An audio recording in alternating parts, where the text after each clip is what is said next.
Pesugihan yang bisa membuatnya kaya mendadak. Pesugihan babi ngepet. Budi teringat cerita-cerita masa kecilnya tentang babi ngepet, makhluk gaib yang bisa berubah menjadi babi demi mencuri harta benda orang-orang di malam hari. Meskipun takut, Budi merasa tidak punya pilihan lain. Ia mencari seorang dukun yang konon bisa membantunya melakukan ritual tersebut. Setelah menemukan dukun yang dimaksud, Budi diantar ke sebuah gua yang tersembunyi di dalam hutan. Di sana, ia diberi sejumlah instruksi dan peringatan keras. Kamu harus benar-benar siap. Harga yang harus dibayar sangat tinggi. Jika kau gagal, nyawamu taruhannya, kata sang dukun dengan suara serak. Budi setuju, dan ritual pun dimulai. Malam itu, ia diberikan jubah hitam dan sebuah lilin besar. Dengan membaca mantra yang diajarkan sang dukun, Budi tiba-tiba merasa tubuhnya berubah. Ia melihat ke cermin dan melihat dirinya telah berubah menjadi seekor babi. Dalam wujud babi, Budi mulai merayap keluar dari gua dan menuju desa. Dengan kekuatan gaib, ia bisa melewati pintu dan jendela tanpa suara. Ia mencuri perhiasan, uang, dan barang berharga lainnya dari rumah-rumah penduduk. Setiap kali ia kembali ke gua, barang-barang curian itu berubah menjadi uang emas. Namun, semakin sering Budi melakukannya, ia semakin merasakan ada sesuatu yang salah. Ia merasa selalu diikuti, dan setiap kali kembali ke wujud manusia, ia merasa lelah dan sakit. Suatu malam, saat Budi sedang dalam wujud babi ngepet, seorang penduduk desa yang curiga berhasil menangkapnya. Penduduk desa yang marah memukuli babi ngepet tersebut hingga mati. Keesokan harinya, mereka menemukan tubuh Budi yang sudah tidak bernyawa di dekat gua. Di sekeliling tubuhnya, bertebaran uang emas yang berbau amis. Penduduk desa yang ketakutan segera membuang semua harta tersebut dan menguburkan Budi tanpa upacara. Sejak saat itu, desa tersebut dihantui oleh suara rintihan babi setiap malam. Penduduk desa percaya bahwa itu adalah roh Budi yang tidak tenang karena dosa besar yang dilakukannya. Mereka selalu memperingatkan anak-anak mereka untuk tidak pernah tergoda oleh kekayaan instan melalui cara-cara yang kelam. Legenda babi ngepet dan nasib tragis Budi terus hidup di desa itu, menjadi peringatan bagi semua orang tentang bahaya dari pesugihan dan keinginan akan kekayaan yang berlebihan. Setelah kematian Budi, desa itu tidak lagi tenang. Meskipun harta yang dicuri telah dikembalikan atau dibuang, suasana mencekam masih menyelimuti setiap sudut desa.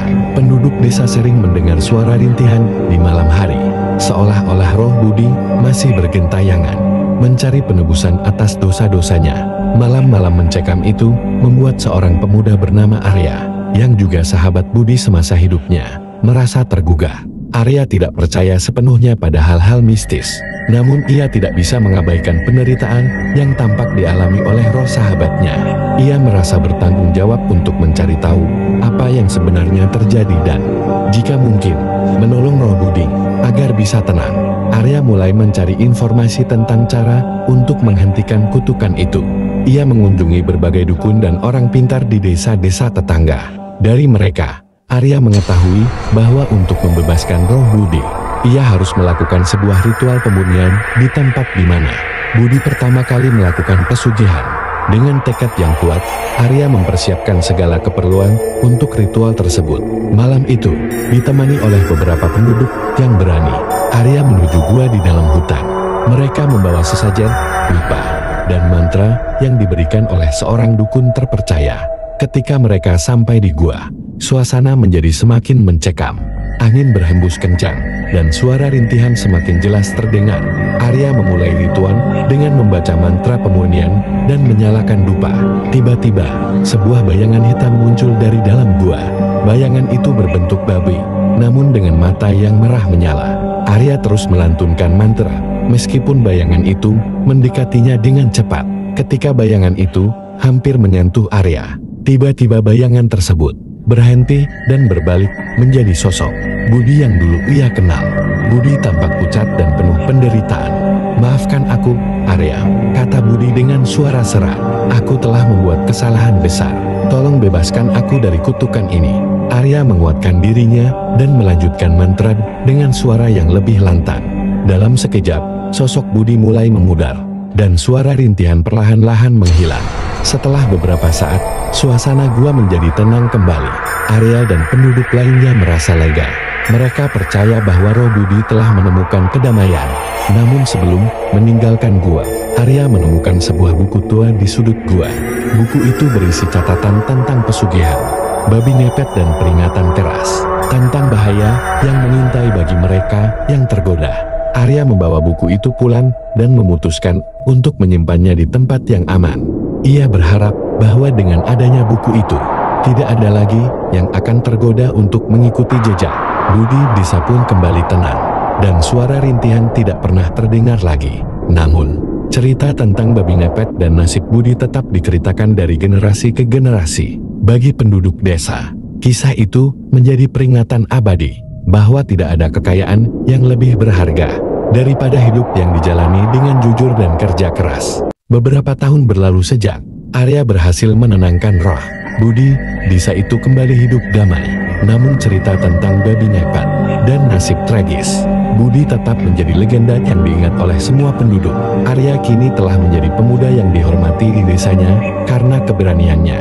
Suatu malam, Arya terbangun oleh mimpi aneh. Dalam mimpi itu, ia melihat seorang gadis muda yang tampak ketakutan berlari di hutan. Gadis itu terus berlari hingga tiba di sebuah gua yang sangat dikenalnya, gua tempat Budi melakukan pesugihan. Gadis itu berteriak meminta pertolongan, namun bayangan hitam mengejarnya dan mencengkeramnya dengan kekuatan yang mengerikan. Arya terbangun dengan jantung berdebar kencang. Mimpi itu terasa begitu nyata. Ia merasa ada sesuatu yang tidak beres. Tanpa membuang waktu, ia bergegas menuju rumah kepala desa untuk menceritakan mimpinya. Kepala desa, seorang pria bijaksana bernama Pak Sastro, mendengarkan dengan seksama. Arya dan Pak Sastro bersama beberapa penduduk desa memutuskan untuk pergi ke gua pada siang hari berikutnya. Mereka membawa perlengkapan yang cukup dan bersiap menghadapi apapun yang mungkin terjadi. Saat mereka sampai di gua, suasana mencekam kembali terasa, meskipun tidak sepekat sebelumnya. Di dalam gua, mereka menemukan jejak-jejak yang menunjukkan bahwa seseorang baru saja berada di sana. Arya menemukan sebuah kain yang tampak familiar. Itu adalah kain yang dikenakan oleh gadis dalam mimpinya. Mereka mengikuti jejak itu dan menemukan sebuah altar kecil yang baru dibangun, lengkap dengan sesajen dan lilin-lilin yang sudah habis terbakar. Siapapun yang melakukan ini, dia sedang dalam bahaya besar, kata Pak Sastro. Kita harus menemukan gadis itu sebelum terlambat. Malam harinya, Arya bermimpi lagi. Kali ini, ia melihat lebih jelas wajah gadis itu.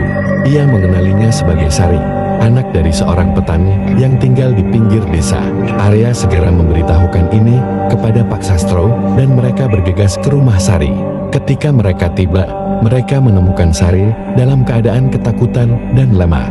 Ternyata, Sari tergoda oleh cerita tentang pesugihan dan ingin membantu keluarganya yang juga hidup dalam kemiskinan. Ia mengakui telah mencoba melakukan ritual pesugihan di gua, namun segera menyadari kesalahan besar yang dilakukannya saat merasakan kehadiran bayangan hitam.